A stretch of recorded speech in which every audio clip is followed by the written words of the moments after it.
Hi, my name is Korede Olawoyin. Recently, I got an information from a Muslim, actually he called himself a Christian, who actually became a Muslim, that he actually got into Islam through my effort. In other words, I literally mistakenly converted somebody from Christianity into Islam. In fact, he said he got into Islam through me. In other words, Korede Olawoyin actually led somebody into Islam. Now, how did I get to do that? What are my mistakes? What are my errors? What are the things that I actually did wrong? In this video, I'm going to be talking about that. So I want you to stick with me. I'll be right back.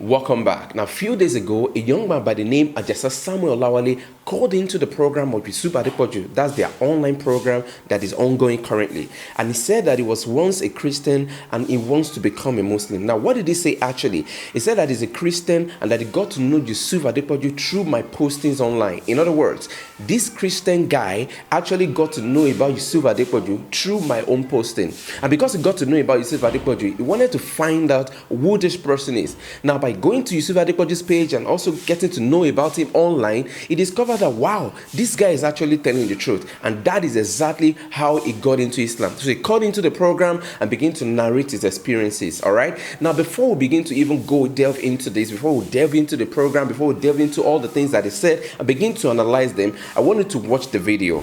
Àkọ́kọ́, ẹ bá mi dárúkọ yín fún àwọn èèyàn wà lórí ètò. Orúkọ mi ni Ajasa Samuel Olawale. Ajasa Samuel Olawale. Ajasa Samuel Olawale. Ọmọ ìlú wo ni yín? Hello, sir. Hello, Mr. Samuel. Sir. Network ọ̀dọ̀ yín yẹn ni o. Ó jọ bẹ́ẹ̀. Àbí ṣé ẹ lè dúró sí? Mo ń gbọ́ yín, sir. Ṣé ẹ lè dúró sí ibi tí network wà, ibi tó wà okay? Mo ti ń gbọ́ yín dáadáa báyìí, sir. Very good. Mi ń gbọ́ nǹkan tẹ̀ ń sọ, dáàlú kó yẹn ilẹ̀ gbọ́ nǹkan tí mo ń sọ. Okay, ọmọ ìlú wo ni yín? Yes, sir. Ọmọ ìlú wo ni? Ọmọ Ifọ̀ nínú Ògùn State. Okay, but Côte d'Ivoire lẹ́ ń gbé? Bẹ́ẹ̀ Côte d'Ivoire nǹkan mọ̀ ń gbé, sir, ní Abidjan. Aha. Now, Thank you, sir. ẹ ṣetán láti di Muslim àbí ẹ fẹ́ béèrè question? Bẹ́ẹ̀ni, sir. Allahu Akbar. Tọkàntọkàn, sir. Tọkàntọkàn. Bẹ́ẹ̀ni, sir. Very good. Kí ni nǹkan tẹ́ rí tẹ́ ṣe fẹ́ di Muslim? Mo wo àwọn fídíò sí lórí YouTube. Ẹnìkan náà ló jẹ́ kí n tẹ̀ mọ̀ yín. Wọ́n pè nìyẹn ní Korede Olawoyin. Korede Olawoyin. Mo ti máa kọ́kọ́ mọ̀. Bẹ́ẹ̀ni, orí Facebook mo ti máa kọ́kọ́ mọ̀ yín. Christian ni. Ẹni ẹ máa ń post yìí. Bẹ́ẹ̀ni. Ẹni ẹ máa ń gbé orúkọ yín sí orí Facebook. Ó dàpọ̀ máa ń sọ̀rọ̀ èdè ìsìn nígbà. So mo wá lọ search orúkọ yín ní orí Google. So wọ́n á jẹ́ kó kí n mọ̀ pé Islamic preacher ni. So mo á padà lọ sí orí YouTube láti lọ wo àwọn lecture yín. So ìgbà tí mo á wo àwọn lecture yín, so ọkàn mi wá ṣí. Ọkàn mi ṣáà rọ̀ mọ́ kí ṣáà di Islam. So ọkùnrin ló jẹ́ kí n mọ̀ yín láti orí Facebook. Allahu Akbar. This is wonderful. So ṣé ìgbà tọ́kàn yín wá ṣí sí Islam yìí, ǹjẹ́ jẹ́ kí Korede Olawoyin, ǹjẹ́ dúpẹ́ lọ́wọ́ ẹ̀ pé Korede Olawoyin ó mà ṣe o? Mi ò dúpẹ́ lọ́wọ́ ẹ̀ kì í ṣe pé ó sọ fún mi, but mo máa ń post yìí, ó máa ń sọ̀rọ̀ ìgbésí nínú post yẹ̀. But ìlú wa ò pé ká ní ẹni máa jẹ́, mo fi lọ wo orúkọ yín gangan ní orí Google. So wọ́n wá direct mi sí YouTube. Mo fi wo àwọn fídíò sí. Allahu Akbar. Now, ẹ jẹ́ kí n tún wá béèrè méjì ká ẹ má bínú. Nínú gbogbo àwọn fídíò sọ àtẹ wò, kí ni nǹkan méjì kan tí mo sọ tó touch àti yín gangan jù? Nǹkan tó yẹ sọ pọ̀. Kẹ́rì tí jẹ́ kẹ́rù bá mi jù ni pé ẹ kò sí ọ̀rọ̀ kan ní wọ́n ní ẹni tó bá sòfin àyà Jésù wípé ẹni yẹn máa ṣègbè. Ẹlẹ́kejì bẹ́ẹ̀ ni kíní tẹ ibi tó ti kírun yẹn. Tẹ kóòtù. Ní Máyà. Ó pọ̀ gan, ó tẹ̀ pọ̀ gan mi tí mi lè rántí. Ibi tẹ kóòtù tán ti ní wọ́n kírun àti ibi tán ti ní ẹni tó bá ti ṣèfáyà Jésù pé ó máa ṣègbè. Nínú Corinthians. Ìfẹ́ ṣègbè. Allahu Akbar. Allahu Akbar. Now, ṣé kí n wá fún yín ní kálímọ́tù ṣáádà tí n bá ti ní kẹ́ máa wí tẹ̀lé mi lẹ́yìn? Kí lẹ kọ́ sá? Mo máa wá fún yín ní kálímọ́tù ṣáádà tí n bá dẹ̀ ti ń wí ẹ̀ máa wí tẹ̀lé mi lẹ́yìn ẹ ti di mùsùlùmí. Àwọn kò tó wà látà. Ashhadu.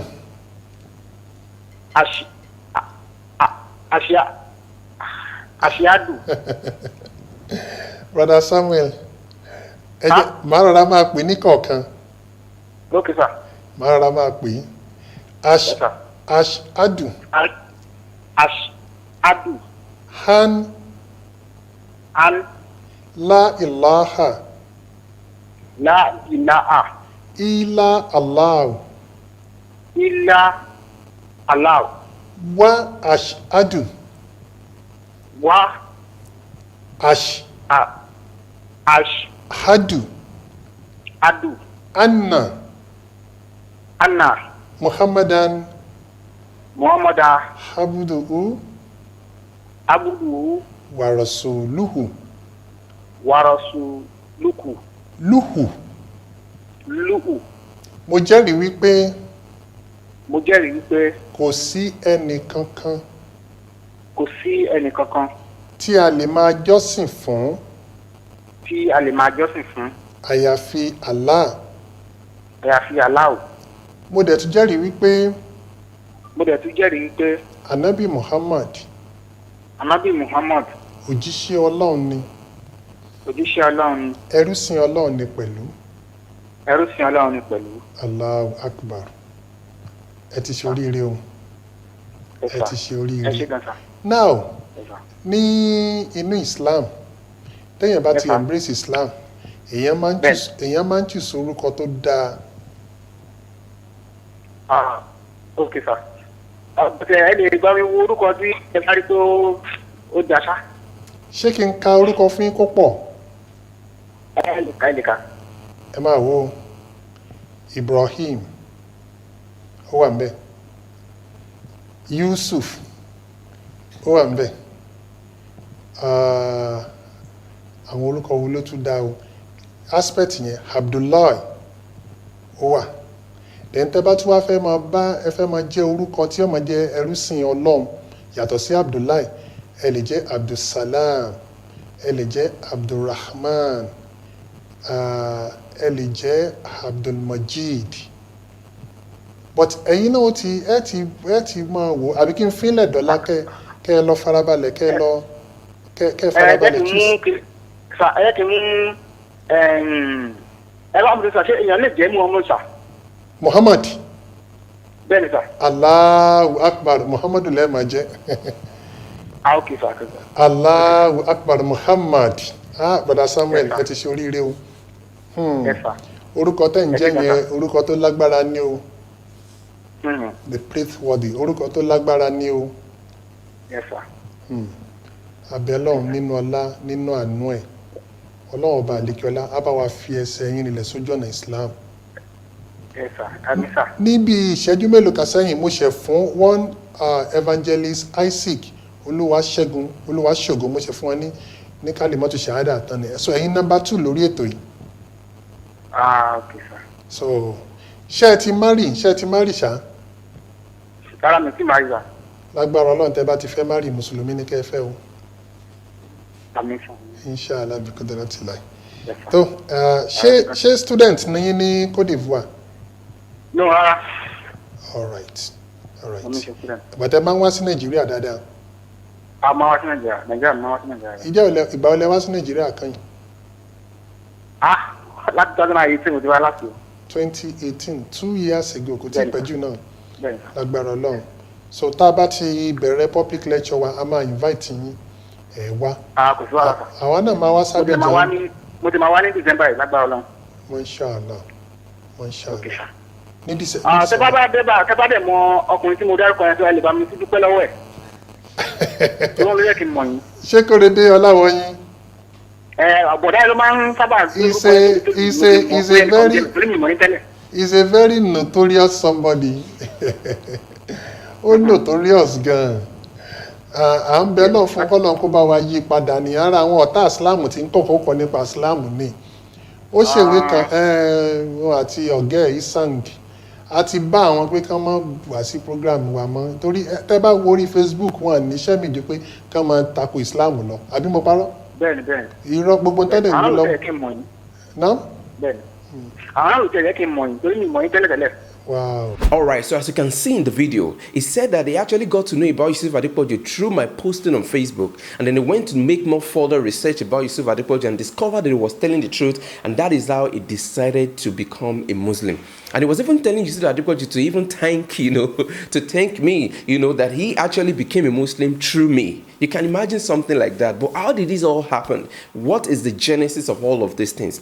Now, the interesting thing for you to know is that before this particular time, a few days before, a particular guy by the name Femi, who actually happened to be a Christian before, now converted to Islam, actually sent a message to Bra Folari. He's been having a conversation with Bra Folari on WhatsApp. In fact, they have been having a conversation back and forth. In fact, as you can see on the screen right now, this is the conversation via Facebook Messenger. So they've been having a conversation through Facebook Messenger. In fact, it was the one that sent a message to Bra Folari, as you're seeing on the screen. It's the one that sent a message to Bra Folari that he want to have a conversation with him. But the interesting thing is that his Facebook name, this Femi that I'm talking about, his Facebook name is Mohammed Awal As-Salafi. And that is what actually you're seeing on the screen right now. Now you may be wondering, what does all this thing have to do with somebody converting into Islam through your effort, Korede? Now it's going to become clearer. Just stay with me, because I need to establish some certain things before we begin to analyze what this guy had actually said so far.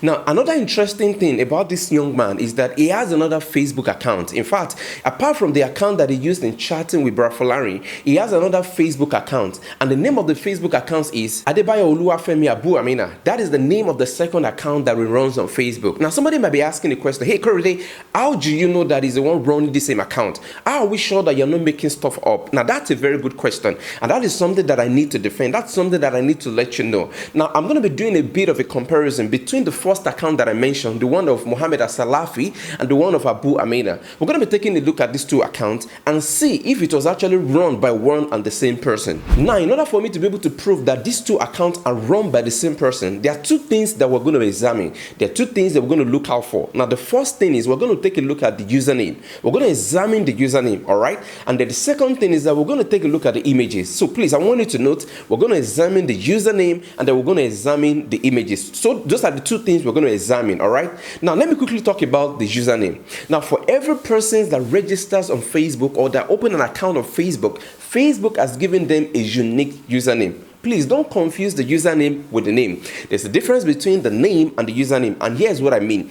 My name is Korede Olawoyin on Facebook, but as you must have noticed, I'm not the only person bearing that name. So how can you tell the difference between my Korede Olawoyin and another Korede Olawoyin? Now, that is where the username comes in. Facebook gives a unique username to everybody that is creating an account. So even if we have 50 Korede Olawoyin, Facebook is going to give them a unique username. That is if you're not choosing one for yourself.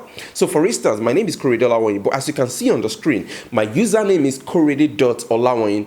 Now, if you see, you can actually see another Korede Olawoyin on Facebook, and their username will also be different. Like this person, his name is also Korede Olawoyin. As you can see, the username is also different from mine. So that is how powerful a username can be. So the username is like a unique identity that Facebook has given to everyone who has an account on there. So even if I have Korede Olawoyins that are plenty, probably 100 of them, 200 of them, every one of us who bears the name Korede Olawoyin will be given or assigned a unique username by Facebook. Now, as you can see on the screen, the username that was actually given to Mohammed Awal As-Salafi is facebook.com/adebayo.femi.739326. As you can see again, I'm going to call that again. The username for Mohammed Awal As-Salafi, as you can see on the screen, is facebook.com/adebayo.femi.739326. Now, the interesting thing about the second account, which is the Adebayo Olufemi Abu Amina's account, is that it also has a unique username. But this username is actually very, very similar to the very first one. Here's the username on the screen. facebook.com/adebayo.femi.336. Now, can you see what I'm talking about? The very first account has adebayo.femi and then it has series of number before it. Now, the second account that I'm talking about also has adebayo.femi and has another number in front of it. Now, somebody might be saying, hey, Korede, you're just being cocky right there. You're just being stupid. How can you say that these accounts are the same thing just because they have a similar username? Well, you might be right about that. I may be mistaken. I may be jumping things up, but that is not true. This is not a coincidence, right? I'm still going to show you further that this account belongs and is run by one and the same person. Let's take a look at more evidences. Now, I'm going to be showing you images from the account Mohammed Awal Salafi. I'm going to be comparing it with the second account, which is Abu Amina. I'm going to see if actually the account is run by one and the same person. All right, so let's take a look at the images. Notice the first picture and what was written on it. You will see the name Mohammed Awal Salafi. Then notice the picture of the pipe as well. In fact, there are pipes, all right? So you notice the picture of the pipes. Then under that, you also notice the picture of another set of pipes and then another image in his name. Please take note of the things that I've actually shown you on the screen because they're very, very important to our investigation. The things that I've shown you and the things I've mentioned, please, I want you to take a special note of them. Now, let's go to the next account and also analyze the images in the account as well. You will notice from the profile picture that it uses an image, but the interesting part is that by the time you check out these images, you will notice the name again, Mohammed Awal As-Salafi. Even though we're on the second account, the image is still showing there. This confirms that this account is owned by one and the same person. Now, can you see that? It is not actually a mistake. Remember, the first one, the first account we have is actually Mohammed Awal Salafi. Now we've gotten to the second account, which is actually for the Abu Amina, meaning this person is actually the one running the same account. Why? Because the same picture, the same name that we saw in that particular account is the same thing that we're seeing in this account as well. So are you still convinced that this person is not the one running the two accounts? Now let's still go for more evidences. Now, just to be clearer, you will notice that some of the images that he even uses as his profile picture are as old as 2018. Can you imagine that? Some of the images he uses as a profile picture are as old as 2018. We're going to be talking more about that. So now that we've established that this same person running the account, Mohammed Awal Salafi, is the same person that is running the account, Adebayo Femi Abu Amina, then we can move further. You will know the reason why I'm beginning to talk about this in the very first place. It's going to become very interesting and clear to you. Now that we've established that, then let's move further. Now, remember the video that I mentioned from the beginning of this particular talk? Remember I played a video to you of a particular man, Femi, that actually wanted to become, a Muslim. He said he wanted to become a Muslim, that he was once a Christian, that he got to know about Yusuf Adepoju and all of that, and he also want to become a Muslim. Remember, what if I told you that this same man that is saying that he wants to become a Muslim on the ACADIP program, the online ACADIP program, the calling program, is the same person that is Mohammed Awal Salafi and also the same person as Abu Amina? What would you think? Wouldn't you be shocked to discover that? Now, I know some of you are going to be saying, Korede, you're crazy at this point. You're trying to make stuff up. Yeah, you're trying to save your face because somebody actually said they became a Muslim through you. You're trying to debunk him. You're trying to show him as a liar. You're trying to actually save your face. No, that is not what I'm trying to do. I'm just going to be throwing out the evidence right before your face. Remember, we've established that Mohammed Awal Salafi is the same person as Abu Amina. We've established that already. But how can we get to know if the same person that called into ACADIP's program, Adepoju's program, is the same person that is actually going by the name Mohammed Awal Salafi and also the same person that is also going by the name or who runs the account, Abu Amina? How can we know that? I'm going to be showing you the evidences now. Now, remember that I told you that Mohammed Awal Salafi have been having a conversation with Brother Larry right there in the Facebook inbox. In fact, they've been having a conversation on WhatsApp as well. Remember that I told you that. I even showed you images to prove that as well. Now, the interesting thing is that on a Friday night, all right, Friday night, this same guy actually called into Adepoju's program, and then he said he actually wanted to become a Muslim. He was once a Christian, and then he wanted to become a Muslim. Okay, so on a Friday night, he called into the program to attest to the fact that they want to become a Muslim. That was the video that you saw. Now, Brother Folari, when he saw that, sent him a message. That is a WhatsApp voice call. Sent him a message. Please, I want you to listen to the message that Brother Folari sent to him, and I also want you to listen to the response. Now, in his own response, I want you to listen to the audio, the voice. All right. So let's listen to the message that Brother Folari sent to him. Hello, Brother Femi Omolumi.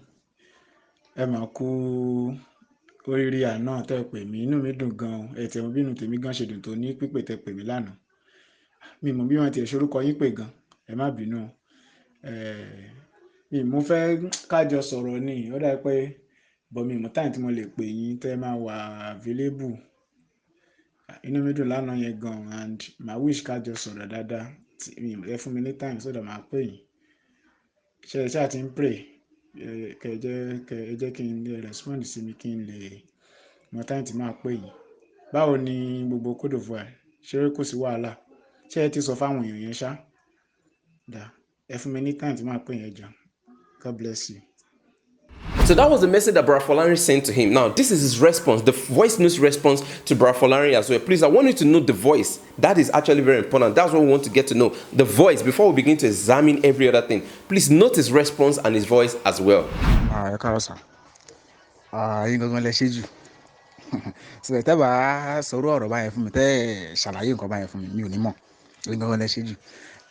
Pípé ẹ̀ kò sí time tẹ́ pè mí tí mi wà available, kò sígbà tẹ́ pè mí tí mi wà available. Ẹ ṣáà ti pè mí, tí má ti wà online, kò sí wàhálà kankan. So ẹ ṣe gan gidi. Gbogbo àwọn ará ilé kan bẹ̀.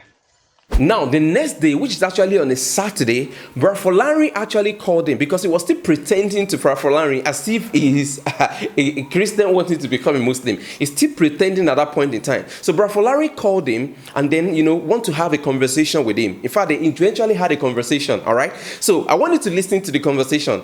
Also, please pay careful attention to the voice and then listen to the details as well because we're going to be talking about the details. So please listen to the conversation of their call.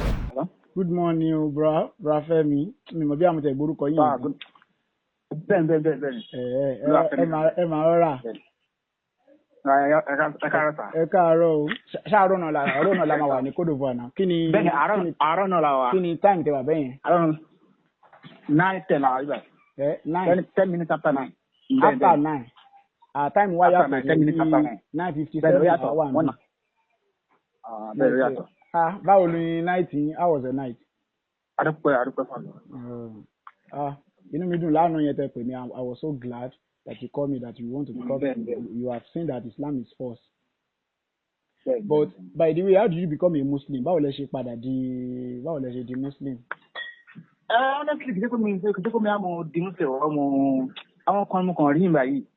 Yes. Tí mo follow as àwọn colleagues mi tájọ wà pọ̀. So àwọn tó máa ń lọ sí mosque kókò máa ń wù mí láti tẹ̀lé wọn. Àti gbẹ̀sà ṣáà mo ṣáà padà dé sáà pé màmá kúkú máa fi màmá kúkú fi tọ́ sílẹ̀. So ṣé nígbà tẹ dé Côte d'Ivoire yẹn ẹ ti lọ church kankan tẹ́lẹ̀? Rárá mi lọ church máa. Did you go to any church? Muslim.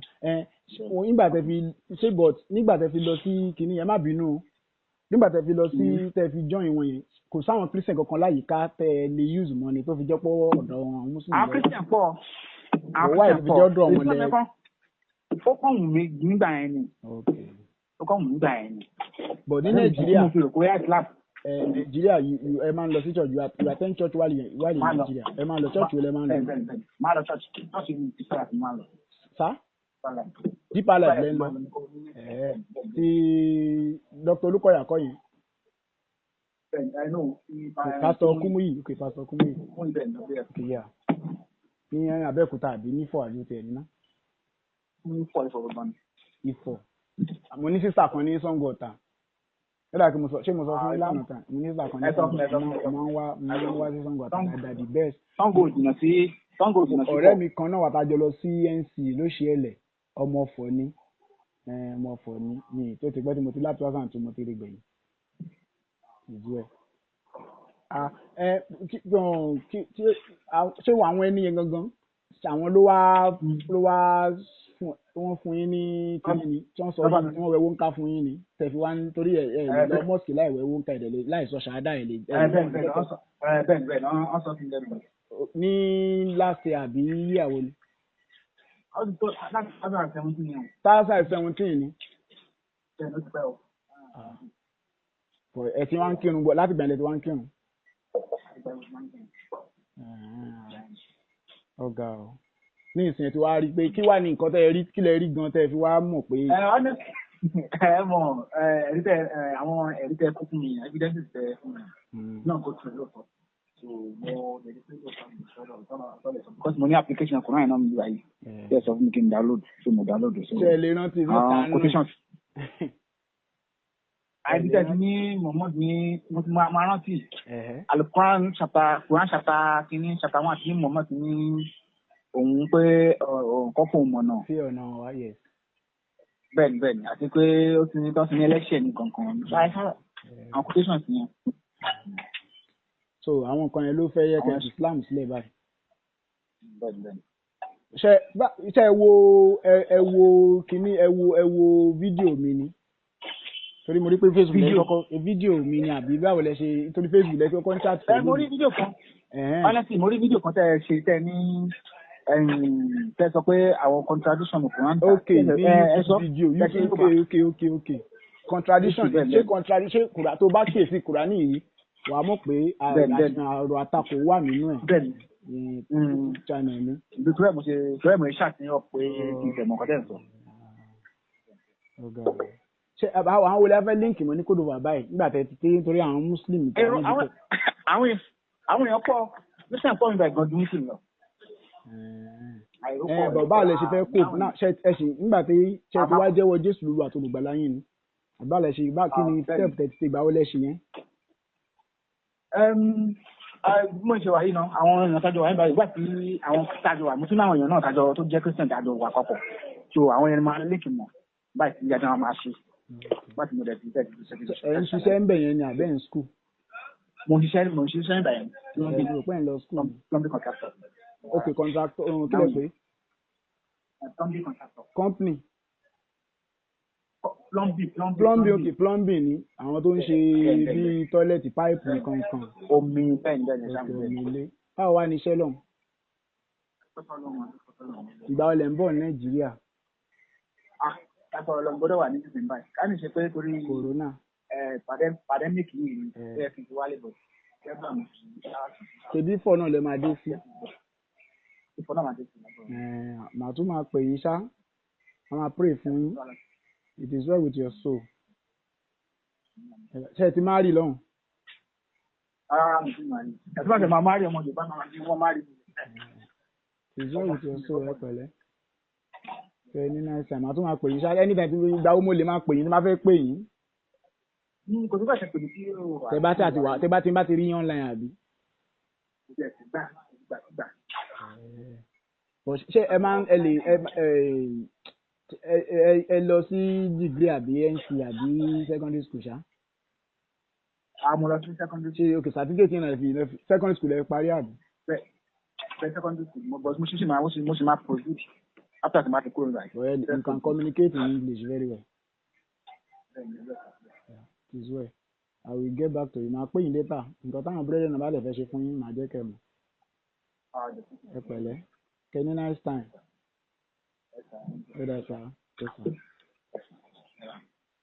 Now, after listening to the call, there's some very vital information that I want you to take note of. We're going to be itemizing this information. We're going to examine them one after the other. Now, number one, he said his name is Femi. He actually mentioned that. You know that. He mentioned that. He said his name is Femi, all right? Number two, he said he attends Deeper Life in Ifo. Okay? He attends the Deeper Life Church in Ifo. Number three, he said he accepted the Shahada in 2017. He accepted the Shahada in 2017. Number four, he's ready to leave Islam. He's ready to leave Islam. That is actually what he said. Then number five, he also said that he's a plumbing contractor. Please, I want you to take note of that. He said he's a plumbing contractor. Plumbing contractor. Then number six, he said he's coming to Nigeria by December. All right. Then number seven, he said he is not married yet. Now, I want you to take note of all these things. Remember all the 7 things that we mentioned. Please take note of them. We're going to compare this with what he actually told Yusuf Adepoju on the live stream program, the live stream calling program when he called Yusuf Adepoju. We're going to compare these 2 things and see if it is actually the same person or not. Now, let's compare the things that he actually said in Yusuf Adepoju's program, or what he said right now, to what he said in Yusuf Adepoju's program. Number one, he said that he's from Ifo, Ogun State. Number two, he said that he's ready to become a Muslim.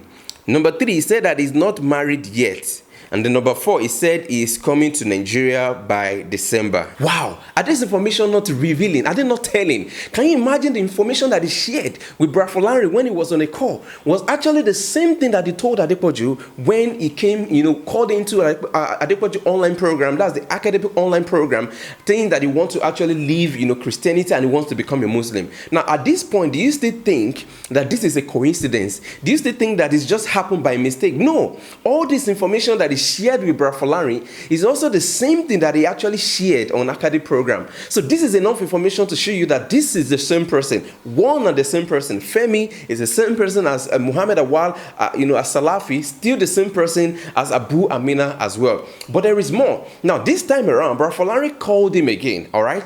Called him again to expose him as a fraud, to expose him for what he's doing, because he was thinking that Brafulari was not aware, that he was pretending. He was thinking that he's actually playing games on Brafulari. So Brafulari actually called him to let him know that he knew about his game, and he called him to expose him. Please listen to the conversation again, and also listen to the voice. Good morning, bro. How are you, sir? How was your night? Very fine, sir. Ṣé tí wàá sọ kan ìjẹ́wọ́ gbàgbọ́ yín báyìí? Bẹ́ẹ̀ni. Níjẹ́ wo lẹ ṣe? Èmi mo tẹ̀ máa ṣe náà because mo ti múra ṣọ́ọ̀ṣì báyìí. Church wo lẹ ń lọ lọ́hùn? Lẹ fẹ́ lọ lọ́hùn? Methodist church ni. Methodist lórúkọ church. church yẹn wọ́n ń pe Methodist ní ọ̀fẹ́ yẹn. But nígbà tẹ́ wà Nàìjíríà, Christian name wo lẹ ń jẹ́? Ṣé mi ò ní Christian name kan? Fẹ́mi Adébáyọ̀ náà nìyẹn. Fẹ́mi Adébáyọ̀ lẹ ń jẹ́. Bẹ́ẹ̀ ni tẹ̀sán máa ń jẹ́ Olúwaṣeun. Ok, Olúwaṣeun. Bọ̀ orúkọ olè afẹ́ máa jẹ́ báyìí. Orúkọ. Ní jẹ́ Christian kankan. No, mi ti ní Christian name. Okay. It is well with your soul. Akúgbàládùn. Àwa ni ẹ̀ka ẹ̀ṣẹ̀ gbẹ̀sẹ̀. Bọ̀ mo wá gbọ́ program àwọn ACADIP ń jẹta ẹ pé wọ́bẹ̀ pé ẹ fẹ́ di Mùsùlùmí tẹ́ ẹ̀ tán dẹ̀ fún yín ṣàhádà. Ṣé mi? Bẹ́ẹ̀ni. Hold on a minute. Did you catch that part? Did you hear what he said in that part? Okay, let me just rewind that place again. We're going to listen to that place again. There's something important I want you to notice in that section. So listen to that part again. Bọ̀ mo wá gbọ́ program àwọn ACADIP ń jẹta ẹ pé wọ́bẹ̀ pé ẹ fẹ́ di Mùsùlùmí tẹ́ ẹ̀ tán dẹ̀ fún yín ṣàhádà. Ṣé mi? Bẹ́ẹ̀ni. Can you imagine that? Brafulari was asking him that he had that he called into ACADIP program. And the response he was giving is that, hey, I don't know Yusuf Adepoju. Come on. Nobody asked you about Yusuf Adepoju. Brafulari was only asked you about ACADIP. Why did you call into ACADIP program? He had that you called into ACADIP program. And the next thing he's saying is that he does not know Yusuf Adepoju. Now, it's just like me saying, me, or somebody calling me and say, hey, Korede, why did you call into Love a Muslim program? And then I'm saying that, hey, I don't know Isan Gudo Akaga. Nobody is asking me about Isan Gudo Akaga. They were actually asking me about Love a Muslim program. So the interesting thing is that if this guy does not know about ACADIP, if he does not know anything about ACADIP, why is he mentioning Yusuf Adepoju? He was being asked about A and is responding B. He was being asked about why did you call him into ACADIP program and he's saying that he does not know Adepoju. Is that not enough evidence to show you that this guy is actually pretending but was caught in the act? All right, let's continue listening to the audio. ACADIP lórí program wọn níjẹta ní alẹ́ ní YouTube. Alẹ́. Pè wọlé pẹ̀yìn pé ẹnìkan jẹ́ Korede òun ló jẹ́ kẹ́ ẹ di Mùsùlùmí pé kán bá yín dúpẹ́ lọ́wọ́ ẹ̀. Mi jẹ máa use Adepoju. Adepoju. But Facebook profile yín tí a fi jọ ń chat mo wá lọ wò mo wá rí pé Facebook kíní àwọn ACADIP wà bẹ̀rẹ̀ tẹ̀ ti share rẹ́rẹ́rẹ́ láti bí 2 years ago. Facebook tẹ̀ fi share chat pẹ̀lú mi. Tẹ̀fín chat pẹ̀lú mi. Profile yín ni mo wò dáadáa lánàá nígbà tí mo rí fídíò yẹn pé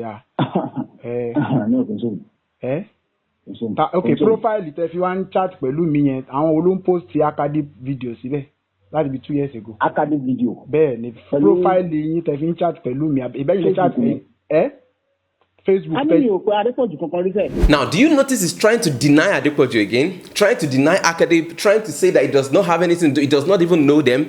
Now, the interesting thing is that the same account he used in messaging Brafolarin, this guy has been sharing Yusuf Adepoju's program, has been sharing ACADIP program. In fact, these are the evidences that this guy has been sharing Yusuf Adepoju's program. Take a look at the screenshot on the screen. You can see that he's sharing, he's the one sharing, ACADIP program right there, sharing their video. Now, here's another evidence that he was sharing their video. Again, here is another evidence of the same person sharing their video, yet he said he does not know anything about them. So let's continue with the rest of the audio. Let's listen more to see what he has to say. Ṣebí Mohammed lórúkọ yín ní orí Facebook tẹ́ fi chat pẹ̀lú. Orúkọ tí mò ń jẹ́ nígbà yẹn nígbà tí mo fi di Muslim.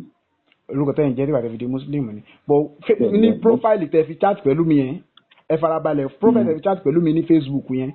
Profile yẹn àwọn post yín sẹ àwọn ACADIP post ló wà ńbẹ̀. ACADIP post. Bẹ́ẹ̀ ni ní profile tẹ́ fi chat pẹ̀lú mi tẹ́ fi tá fi jọ bẹ̀rẹ̀ chat tẹ́ fi contact mi. ACADIP post ló wà ńbẹ̀ láti bí 2 years ago mo ti lọ wò. Okay, kẹ́ yóò mọ̀ pé post yìí ń pa àwọn ACADIP sórí Facebook yín ni. Wọ́n dà mí bí tẹ́lẹ̀tẹ́lẹ̀ ni wọ́n ń dà. Tẹ́lẹ̀tẹ́lẹ̀. Ní post ẹ̀dúró brother ní post yín ní Facebook. Àwọn kan wo lè ń post nítorí àtijọ́ chat pẹ̀lú ara wọn mọ̀dẹ̀ lọ́wọ́ àwọn profile nǹkan tẹ́ ti post síbẹ̀ àwọn kan wo lè ń post. Ẹ̀sán sí ẹni pé mo ń pe Adépọ̀jù mi ò pe Adépọ̀jù níṣẹ́. Ayẹ mo mọ̀ ok ní post yín sẹ́ àwọn kan wo lè post síbẹ̀ ní àwọn Facebook post yín. Hello. Àwọn Facebook post yín sà ẹ má bínú àwọn Facebook post tí ẹ fi chat pẹ̀lú mi Facebook lẹ ti kọ́kọ́ chat pẹ̀lú mi. Àwọn post yín kí làwọn nǹkan tẹ́ post síbẹ̀. Mo ń bọ̀ ẹni sùúrù mo post àwọn nǹkan náà.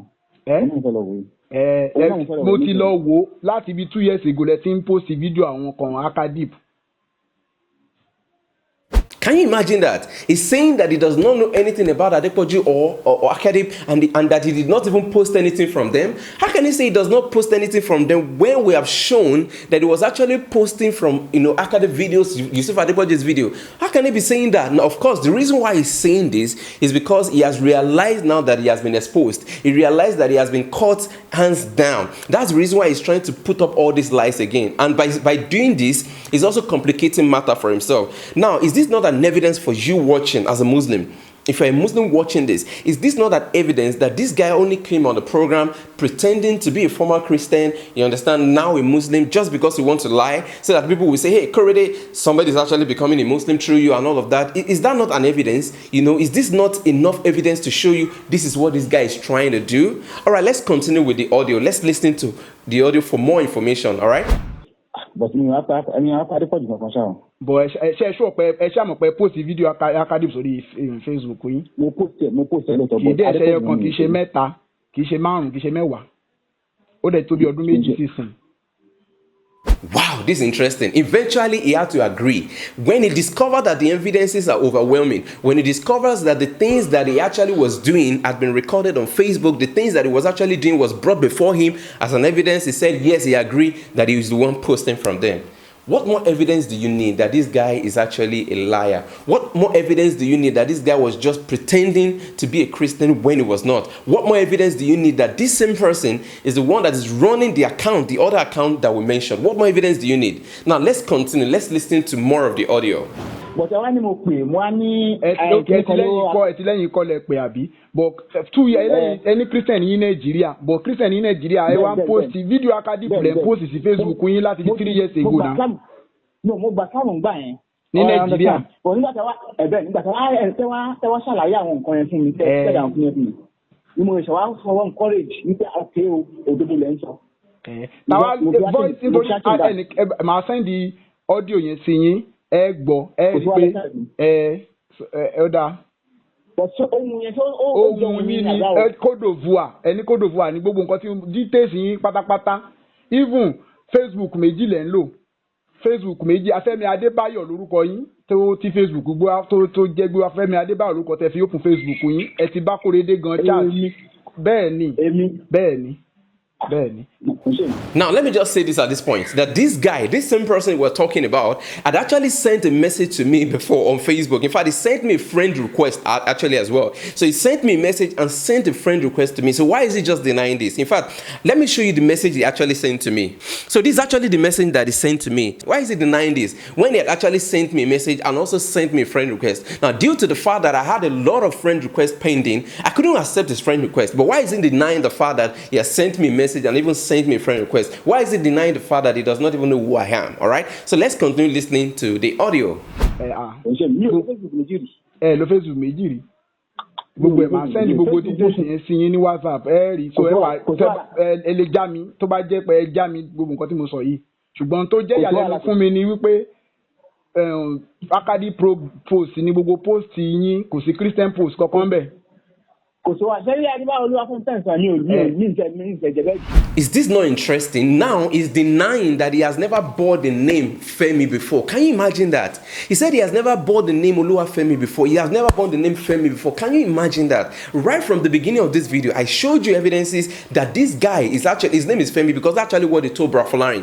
They told Brafolarin that his name is Femi, and Brafolarin even confirmed that again from him. In fact, from the two accounts, you know, I showed you the username. From the two accounts, the username, both the accounts has Femi there. Femi.Adebayo. Both of the accounts has Femi.Adebayo. So why is he lying again that he has never borrowed the name Femi before? Let's continue with the audio. I send the link profile in Facebook, ni WhatsApp. I send it in Facebook, ni WhatsApp. Can you nice time? Hello, sir. Hello. Ẹ ti rí àwọn snapshot tí mo send sí. Níbo ni sir? Okay, lórí WhatsApp. Ẹ ti wo mo rí pé tí ó ti blue ẹ ti wo. Ben. Ta ló post gbogbo àwọn yẹn? Tí mo post ṣé mo post ẹ? Bẹ́ẹ̀ ni ẹ̀yin ni ní Facebook. No concern. Profile yín ni mo ti lọ wo orúkọ yín dẹ̀ ló wà ńbẹ̀. Ẹ wo snapshot tí mo send sí orúkọ yín ló wà ńbẹ̀. Fẹ́mi Adébáyọ̀ tí ló jẹ́ ló wà ńbẹ̀ profile yín. Ẹlẹ́kejì yẹn ó yẹ ṣàlàyé ẹ̀sìn dáadáa. Ẹni Fẹ́mi Adébáyọ̀ ni ó wà irọ́ èmi náà ni profile name yín tẹ́ bá lọ wo link profile yín orúkọ tó máa gbé fún yín nìyẹn tẹ̀mọ̀ kó Fẹ́mi Adébáyọ̀ lẹ́dẹ̀ lẹ́ ń jẹ́ nǹkan tẹ́ sọ fún mi nìyẹn Fẹ́mi Adébáyọ̀ ló gbé wá fún wa Fẹ́mi Adébáyọ̀ lórúkọ tó wà níbi profile yín àwọn profile Facebook tẹ́ àtijọ́ fi ń chat yìí gbogbo àwọn post yín ni mo snapshot díẹ̀ ń bẹ̀ sí yín yẹn àwọn ACADIP program dẹ̀ nìyẹn tẹ́ ẹ ti share. Okay ẹni ṣẹ́rí ẹlẹ́kẹ̀jì ṣẹ́rí bẹ́ẹ̀ tí mo ṣe wà Facebook ẹ̀yọkan sí mo ń lò. ẹ jẹ́ ká sọ pé ẹyọkan lẹ̀ ń lò ẹyọkan tẹ́ ń lò yẹn ACADIP program lẹ ti ṣe àlẹ́ mo sọ fún mi mo ní pé mo ti ṣe Muslim rí. ẹ sọ fún mi bẹ́ẹ̀ ni Christian ní méjì mo ní pé mo ti ń ṣe Muslim mo tún wá padà di Muslim àbí mi sọ bẹ́ẹ̀ fún yín ni. ẹ padà di Muslim. mo ní mo padà di Muslim. nígbà tí mo wá rí àwọn nǹkan tẹ̀ ṣẹ́ẹ̀dì sí mi mo rí àwọn kan wo fọ́tò yín mo rí fídíò yín. but mo ti understand yín but mọ ACADIP rí. kílẹ̀ wí. mọ àwọn ACADIP rí. honestly mi ò mọ̀ orí tẹ́lẹ̀ but orí Facebook mo ti máa rí ẹni sùúrù orí Facebook mo ti máa rí tí mo padà ṣí ẹ rẹ̀ tó ti after mo ṣí àwọn ilé tí mo wò tí mo ṣí ẹ rẹ̀ mo wá rí pé mo wá bí Islam báyẹn so after tí mo wá padà wo program fídíò yín ni mo fi wá padà fún message nípa mo rí fídíò yín kan tẹ́ ẹ ṣe nígbà tí mo wá send tí mo fún message yẹn lẹ́ wá padà sọ àwọn ọ̀rọ̀ fún mi lẹ́ tó wá padà fún mi kìíní lọ́kàn tó wá padà. ẹ má bínú ṣe é rántí pé títí di March títí di kìíní ẹ̀ ṣiṣẹ́ àpost ACADIP. ìgbà wo àti bẹ̀rẹ̀ sí ṣàp. títí di April ẹ̀ ṣiṣẹ́ àpost ACADIP. ìgbà wo lèmi àti bẹ̀rẹ̀ sí ṣàp sà. bí a yà ké mi ìrántí wọ́n dà ké mi yìí ni. ẹ wo yẹn. nǹkan tí wọ́n fẹ́ sọ ni pé nǹkan tẹ́ sọ tẹ́ kọ́kọ́ sọ ni pé ẹ̀ mọ ACADIP rí nǹkan tí mo fẹ́ mú jáde bẹ́ẹ̀ ni pé. ok oya ẹ wá ṣàlàyé ẹlẹ́kejì ẹni pé mo pe ACADIP wọlé. ǹjẹ́ta mo gbọ́ voice yẹn mo kàn fẹ́ sùn ni mo wá ní kí n wo internet mo bá rí fídíò yẹn mo live gan ni mo wọlé ó wá lóhùn láti Côte d'Ivoire òun fẹ́ gba ṣàhádà pé màá sẹ́ndì ọdún yẹn sí yín o màá sẹ́ndì ọdún yẹn sí yín màá sẹ́ndì sí yín nìsín ẹ gbọ́ fúnra yín tó bá ti gbọ́ tán àwa pè yín padà. Hello, ẹ ti gbọ́ ọdún yẹn.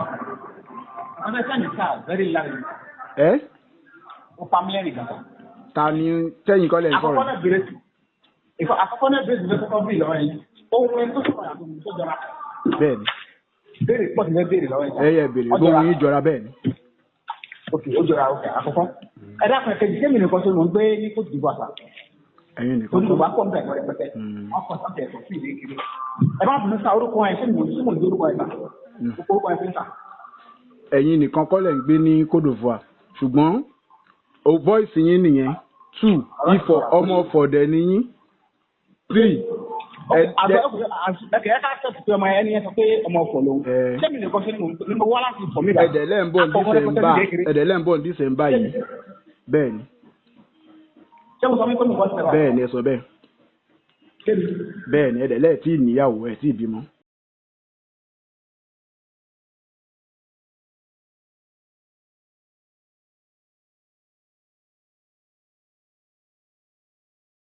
ìgbà ọlẹ̀ ń bọ̀ ní Nàìjíríà. Àpò ọlọ́run gbọ́dọ̀ wà ní December báyìí ká ní ṣe pé torí corona pandemic yìí. pọmọ skul ní. sá. ní ẹ̀ ń ṣiṣẹ́ pẹ̀lú àwọn plumbing company kan lè ń bá ṣiṣẹ́. ok nǹkan tẹ́mi sọ fún yín nǹkan tẹ́mi sọ fẹ́ yín ni àbí. kí lọ́gbẹ́ni ẹ sọ fún ó lóun ṣọmọ skul kò sọ company tó ti ń ṣe ó lóun ṣọmọ skul nǹkan tó sọ yẹn. ṣe rí ẹni tẹ́ ń sọ yẹn ẹ̀mí àti kò ṣe ìlú sọ̀rọ̀. kì í ṣe ilẹ̀ ń sọ̀rọ̀. ọ̀tọ́ tó máa sọ fún yín ní fọ́ọ̀mù.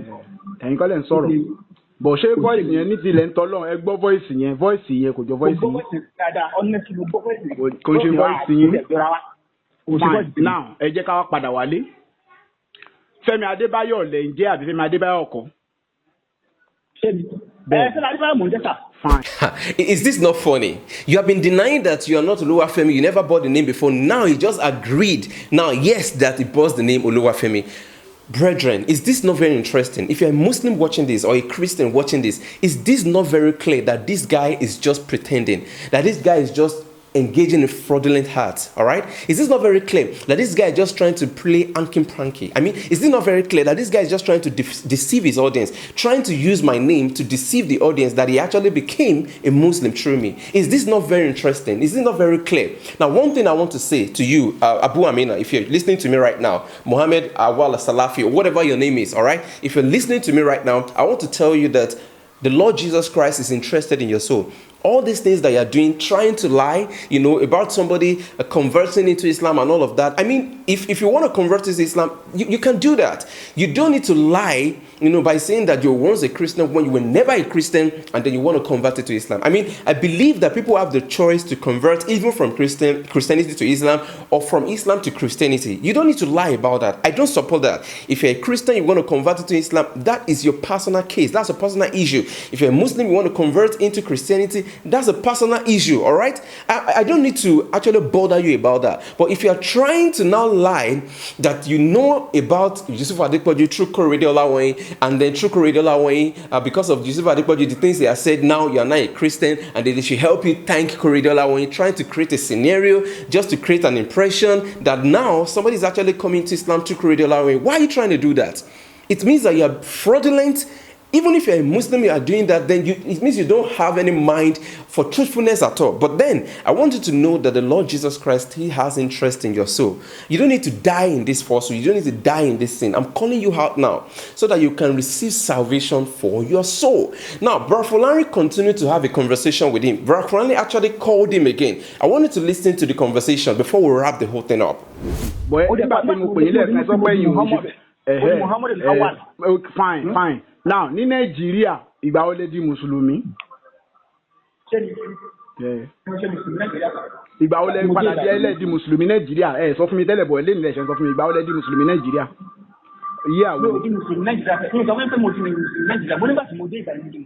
Ok, ní Nàìjíríà, kílé tẹ wá ń ṣe ACADIP post as a Christian sí gbogbo post yín ní Facebook. Tẹ́ pé post nǹkan mi, Facebook post yín tí mo send sí yín ní ìsìn ẹ wo pictures yẹn.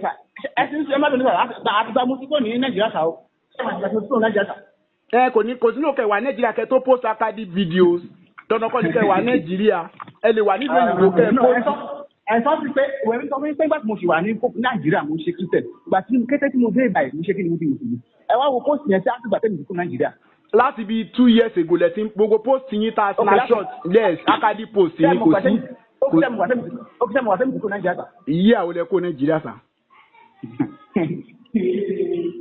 mo kó Nàìjíríà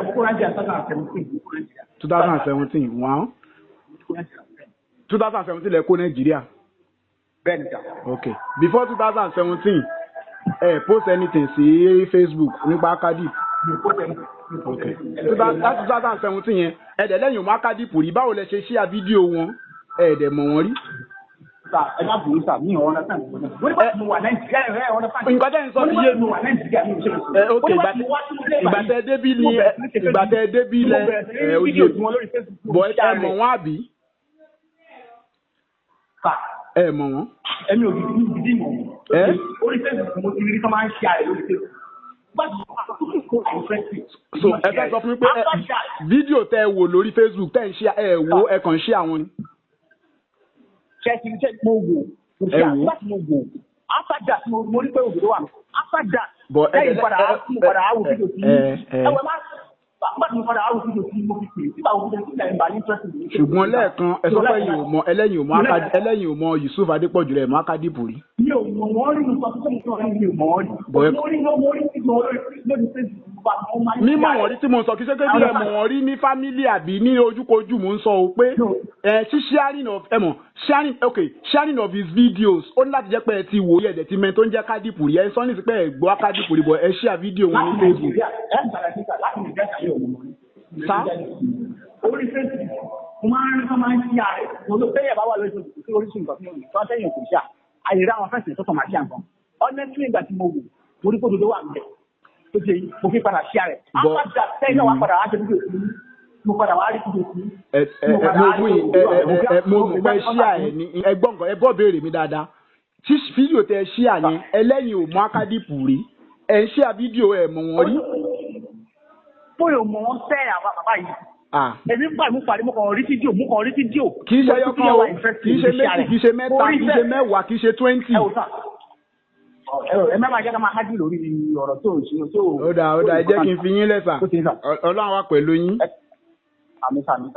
As you can see in the audio, all he's trying to do now is to save his face. All he's trying to do now is to deny all the things that he has said so far, all the things that I've shown to you, the evidence that I've shown to you. He's trying to deny them. But is that not clear enough?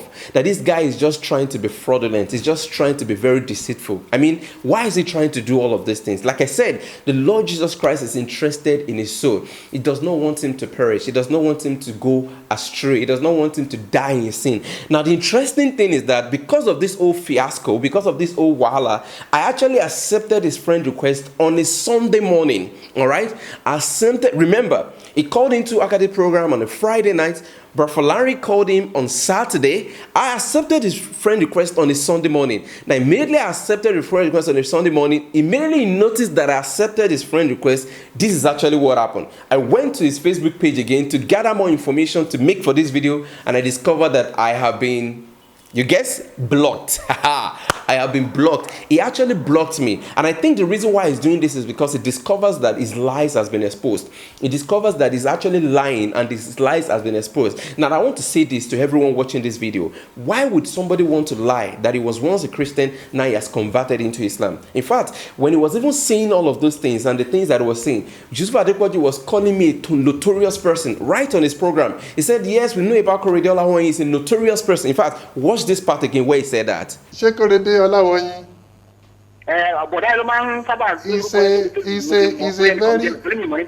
He's a very notorious somebody. So meaning that Yusuf Adepoju actually believed everything that this guy was saying. And everybody was happy. People were happy. They were like, hey, now Korede Olawoyin, you're in trouble. Somebody's even coming, to Islam through you and all of that. The guy was even telling Yusuf Adepoju that, please, I want you to thank Korede Olawoyin for me because he's the one that actually made me to know Islam. He's the one that helped me to convert into Islam. So you can see all this deception, this conversion, deception that this guy is making up. He actually come in a program and he's saying that he's now a Christian when he was never known. He was never warned. And he was trying to do all of that so that other people can actually come into Islam. Why are you trying to bring people into Islam through deception? Why do you want to lie? Why do you want to do things you're not supposed to do just to bring people into Islam? Why are you being deceptive? Why are you not being truthful? If what you're saying or what you believe is the truth, why are you trying to use lies to want to bring people into your faith? Again, I'm saying, brethren, if you're watching this, I wanted to pray for this guy, this Abu Amina guy, Muhammad Awad Salafi, Femi, whatever his name is, because now he has multiple names. Whatever his name is, please, I wanted to pray for him, that the Lord will touch his heart, that the Lord will save his soul sincerely,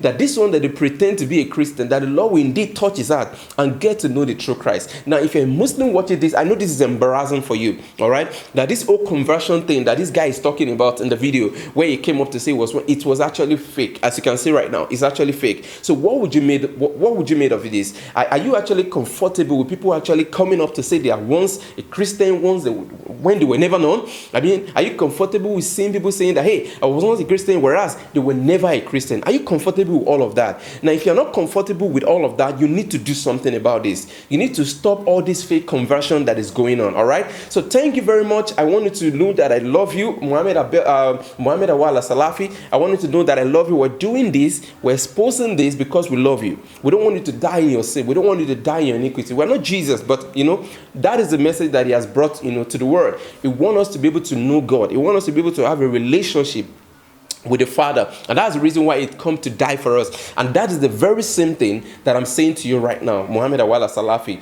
I want you to accept Jesus as your Lord and Savior and be saved from all these sins, all these errors, all these lies, all these taqiyya, deceptive lives. You can actually be saved from that. Jesus can actually help you from that. Thank you very much. Now, if you're enjoying this video, please, I want you to subscribe to the channel to get more information about some other interesting video. We're going to be having a lot of videos coming up, so please, I want you to subscribe to the channel. And if you know a Muslim or a Christian that need to see this, please pass it across to them. Thank you very much. My name remains Korede Olawoyin, and God bless you. Korede Olawoyin.